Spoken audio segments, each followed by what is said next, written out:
All right, hello. Welcome to Hear About It podcast. I am back for a second interview with Becky Ferreira. She is a science writer for Vice, as well as other publications.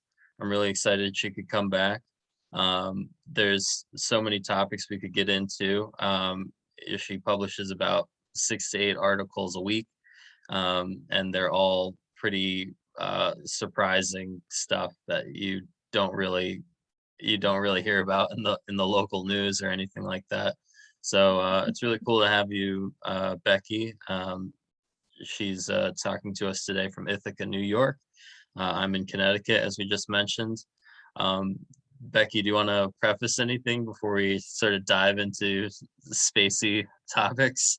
Not at all. It's great to be back talking to you, and yeah, looking forward to getting into all this mind-boggling stuff. Awesome.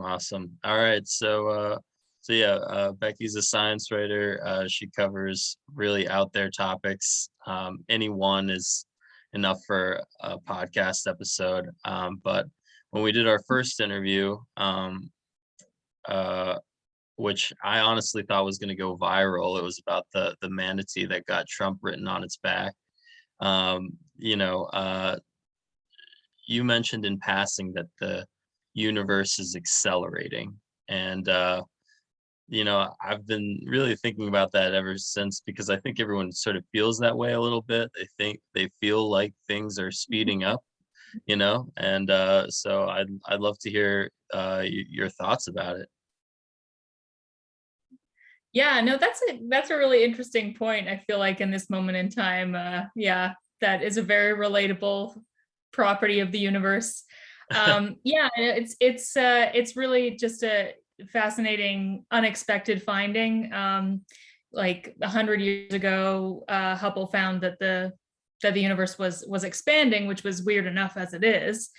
Hmm. But the acceleration of the universe is something that has only really emerged from the 1990s. So it's relatively recent as a finding, and it was completely not expected. Like, scientists were trying to kind of figure out the rate at which the universe was expanding, and they kind of thought that it would be slowing down because like there's so much matter in it that the matter has gravitational force, that maybe that would slow down the expansion.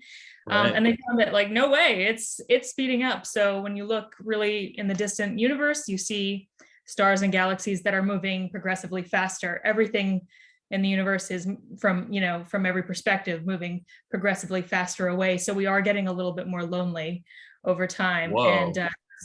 yeah, so this is like what the end of the universe scenario is, basically that we will all we'll move so far away that we won't be able to see anything else.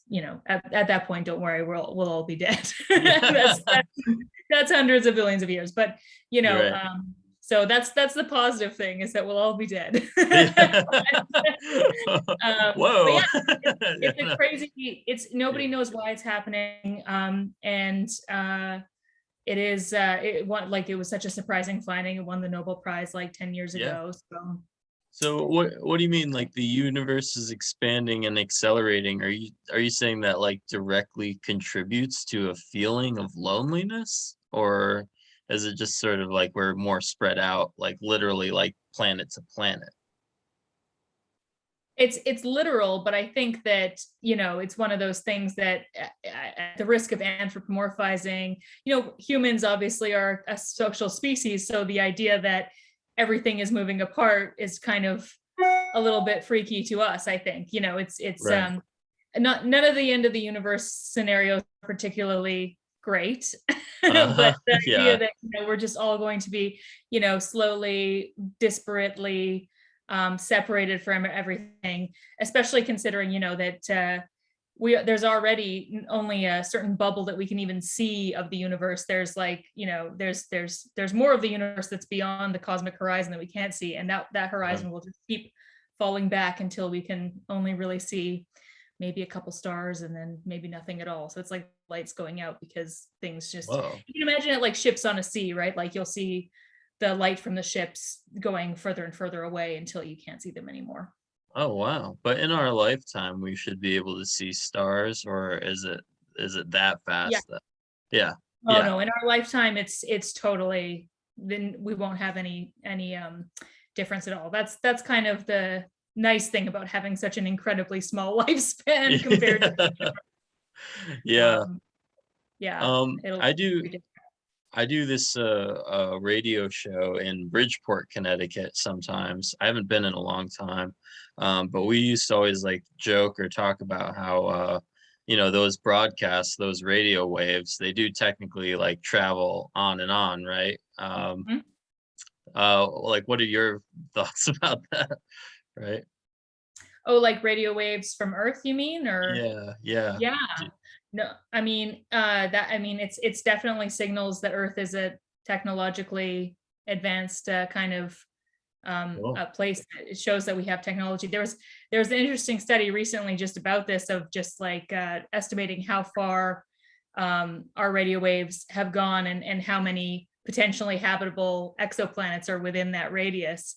Right. I think I found like there was a couple hundred. So like there's, I don't know if this is what you're getting at, but if it does play into the whole idea of like, oh, should we even contact aliens? And these people were basically being like, well, we kind of accidentally are. Like Right, we right, already have right. radio waves that, like, if there was any nearby aliens, they would be like, that's definitely Yeah. civilization. Right, right, right.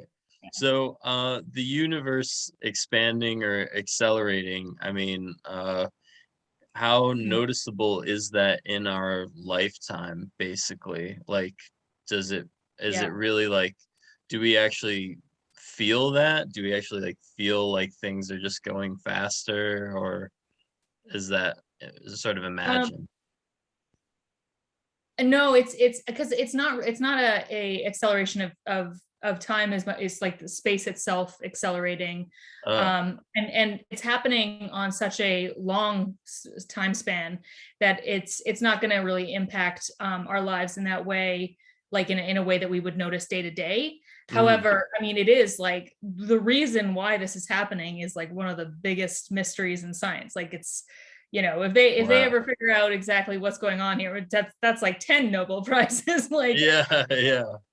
you may have heard of dark energy, which is Mhm. basically just the word for whatever force is causing this to happen. Oh, wow. And there's tons of theories about why this is happening, and why it seems to have only really started to accelerate within the past 4 billion years, when the universe is 13 billion years old. It doesn't seem to be a consistent thing. It's like the universe was fine and then suddenly starts expanding a lot. Right, right. So I think in terms of, does it affect us on our lifespans? Yes, in the sense that um, it's just like a fundamental unknown in how we understand our universe. People are totally flummoxed by this. Mhm, We may not mhm. be able to feel that expansion, but and it won't matter, like if, by the end of the, we're lucky to get to the end of the century before we die, like Yeah, there won't be any appreciable difference to us. But it is one of these things where it's just like, scientists don't like, and I think humans in general just don't like not knowing why this thing is happening. right. And um, another just a quick thing I'll add is that people have tried to clock the acceleration rate and the expansion of the universe, and they come up with different answers, which is Right. one called the Hubble tension, which is like a big, Oh, okay. scientists don't like that.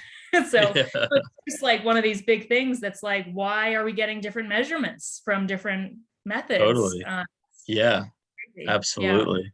That is very interesting. All right, well, I guess that's as far as we'll get with that, really. I mean, like if they can't figure it out, I'm not gonna keep. I mean, Right. that would be fun, but so I actually wanted to ask ask you about, with Vice News, you do, speaking of flummox, you publish, flummoxing articles quite regularly, like these are like they're all sort of great mysteries. Do you ever Yeah. find that like one in particular actually does slow you down, or do you just have to go like, oh, well, like how do you approach sort of tackling these larger topics week after week? Yeah, I mean, I think all of them, like, I'm fortunate, and then they slow me down and make me think, because Mm, it's not just the problems, but it's also the kind of positive side of the fact that humans are even able to measure things that are so incredibly far away or small or whatever, right? It's just very Right. inspiring that it's possible. Definitely. But one of the things I've been writing for 8 or 9 years. So one of the things that's nice is that there's some issues that get resolved over time. So you'll report on something that's a mystery, and eventually it'll be like, we got it. Yeah. Like, we found this thing. Like, for ages there was people were hoping to find a gravitational wave, which is like a ripple in space time from a black hole merging with a neutron star, which sounds super trippy, and it is. And they finally Right. did this year. And so it's like, now we know what that looks like. And so that is really kind of a fun thing about, I think, following these issues, is that as much as there are just like giant questions like what's driving the acceleration of the universe, there will be answers to that. Like 20, 30 years from now, we will know a lot more. Maybe we won't know all the details, but they'll know, maybe at least they'll get rid of that Hubble tension, I bet, within Right. Right. Right. So we're about to sort of lean into a sort of a environmentalist type article that you talked about. And so I think this is on a lot of people's minds right now. I mean, like Mhm. there's, people aren't exactly jazzed about what they're hearing about what's happening with the environment, and the changes that we'll have to make, literally have to make, and so you're a bit closer to the science community. Um, do you Mhm. have the same doomsday predictions? Are they a little more mitigated? Uh, how do you feel about all that? I mean, because like Oh, some people, yeah. yeah, No, I mean, it's a great question, and I think it's like day to day, it's different, right?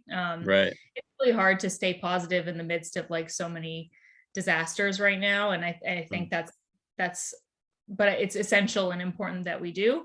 right, Um, and just in this week, the big new climate report from the UN, the Governmental Panel on Climate Change, came out, and I think it's very, as much as it is dire and there's a lot of mm, bad news in it.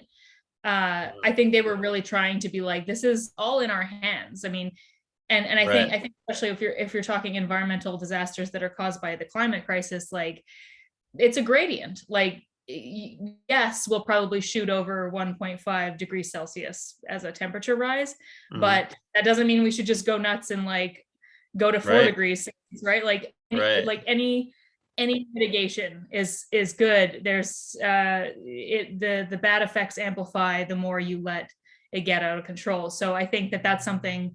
I think it's hard for humans to like kind of think on the, it's hard for me anyway to think about all the different things that need to happen, because it's mm, just overwhelming. But mm, like I said, there's lots of incredibly difficult problems that humans have already figured out. So it's a matter of just trying to um, do resource allocation and delegate to the people that know how to do it, and then mm. and try to keep pushing on. I care a lot about future generations, and I think that we should always have them in mind and not just be you know um, passing on all these deleterious effects to them. Yes, I think that's a good way to sort of keep feeling. Like yeah, I think maybe lately I was like, oh, maybe I'll just like slide in under the bar, like maybe I really will just make it before it all like collapses. But yeah, so you talk about staying positive. How do you like a sort you're I consider you as a scientist compared to me, and like how do you stay positive, and how do people in the science community stay positive? Like what do they recommend? Yeah, I think it's tough for climate scientists, but I think one thing is humans are really adaptable. It's not like we haven't adapted to extreme conditions before. There's lots of Mhm. evidence that in the past we've faced really, really bottlenecked populations and almost gone extinct, and we haven't. So I think there's just like a Wow. lot of positivity and um, you know, uh I guess, hope that you can put into just resourcefulness of our species.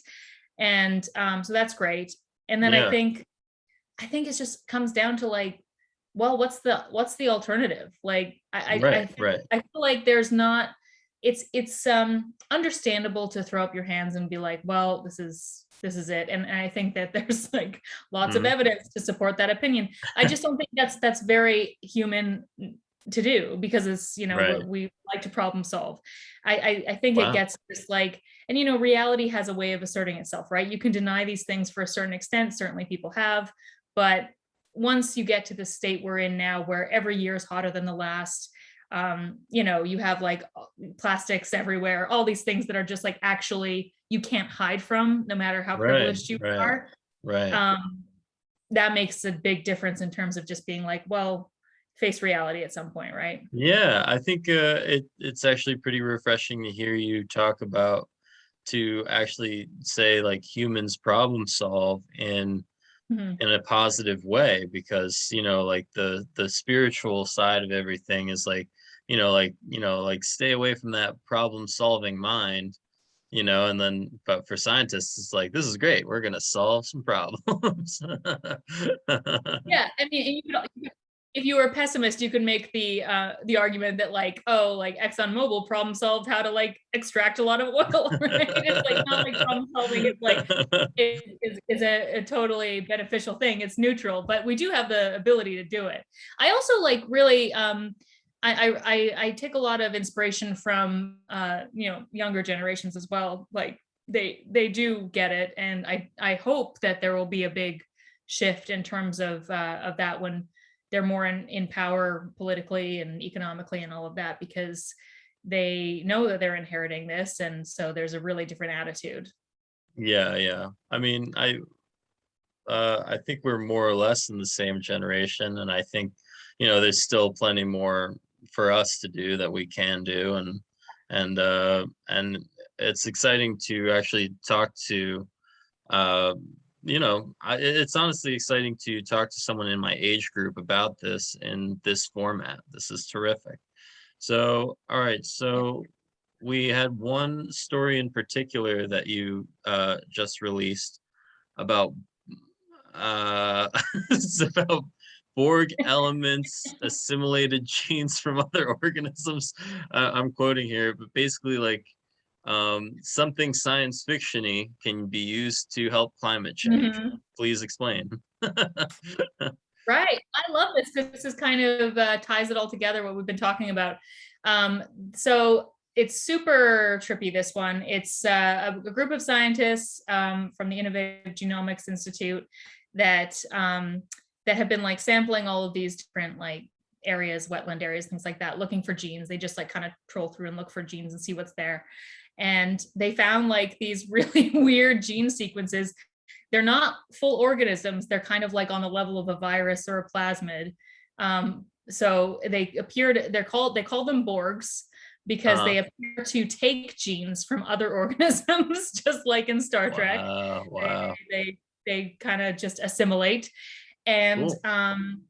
they're just very bizarre. They appear to be related to this type of bacteria called a methanotroph that takes methane gas and turns it and breaks it down, turns it into oxygen and Wow. composite parts, which is really important. Methanotrophs are like important for climate change because methane is a really bad greenhouse gas. It doesn't pull it, there's not as much of it going into the atmosphere as carbon dioxide, but it has a way bigger warming effect than carbon dioxide. So Wow. if Wow. methane ever does become a bigger more sources of it open up, which people think is likely, Mhm. um, then you're going to want to have some way to get to like Yeah, stop it yeah, from the atmosphere.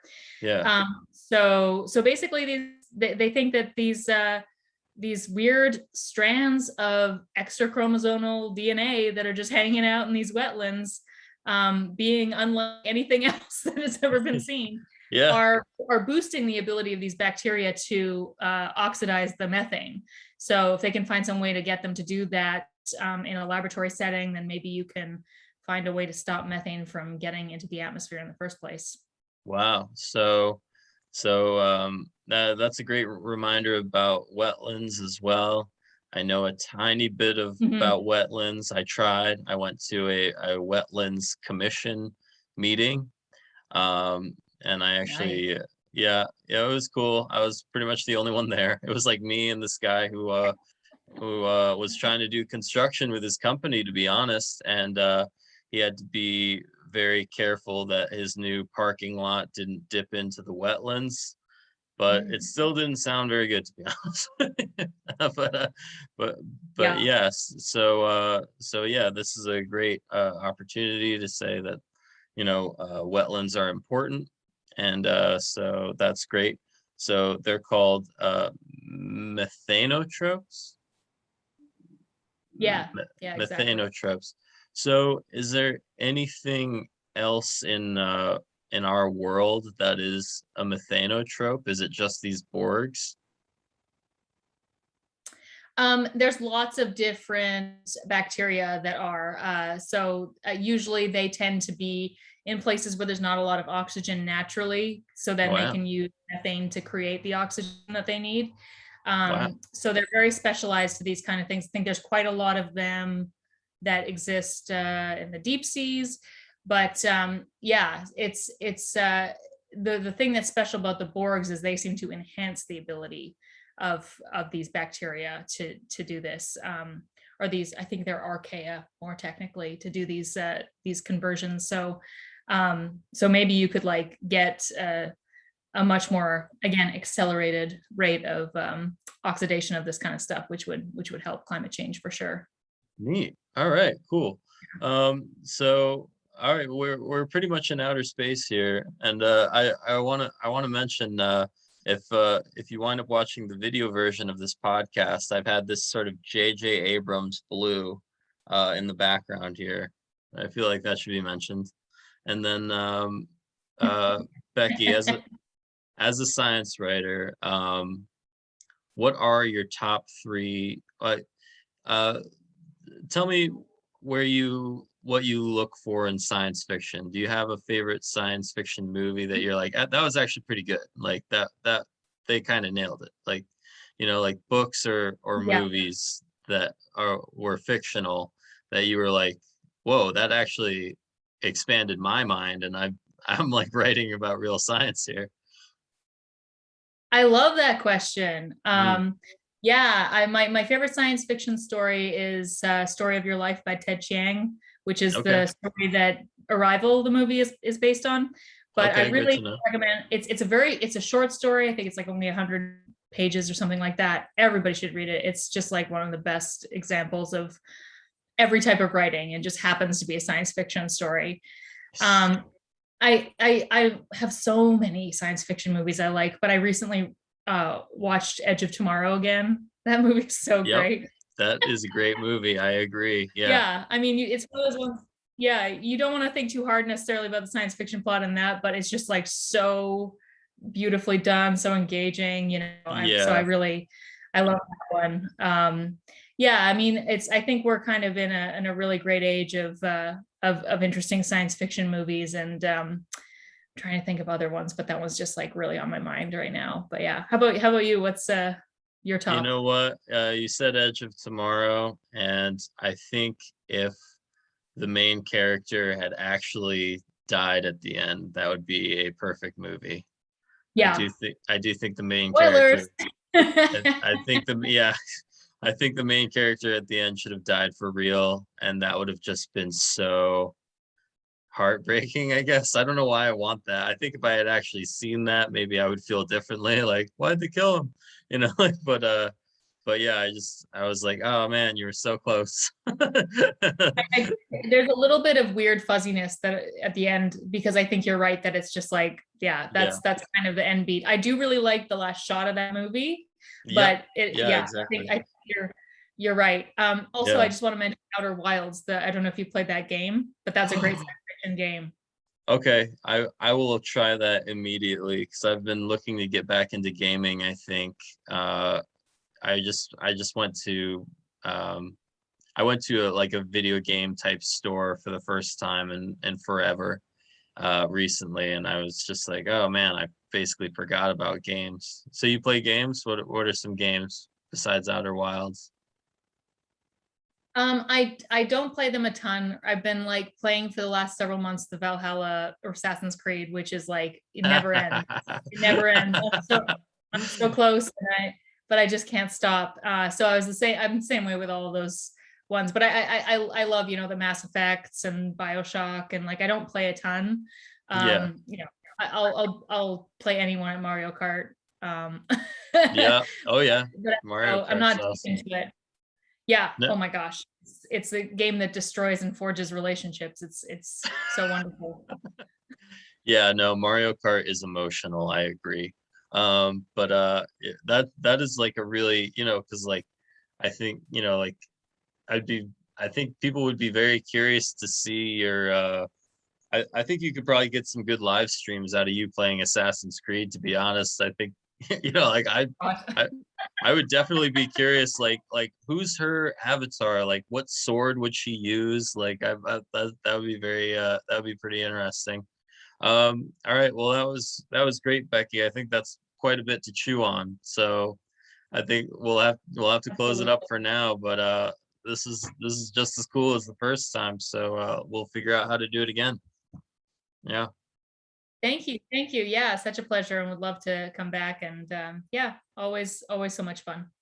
Awesome. All right. I'm gonna hit pause on this thing.